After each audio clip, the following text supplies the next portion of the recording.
এবার ভাই এদিকে একবার আয়। কি হইছে? এনে খাবার বানিয়েছি মজা।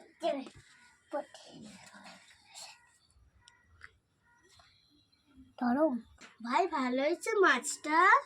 এই আমি ভাতটা দেখছি, এবার মাছটা দেবো। মাছটা খেয়ে বলবি। হ্যাঁ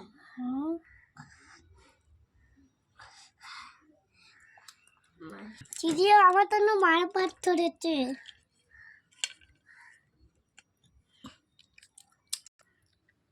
এটা খেয়ে যাচ্ছে। আইতা দানু দানু ভালো করে বল। আইতা দানু খাবি রাত্রে বেলা কি খাবি ভাই? এখন বল। বল লুচি আলু খাবো। আমিও তো পারবো না 3 বেলা রান্না করতে। জল ঢেলে ভাত খাবি। ঠিক আছে।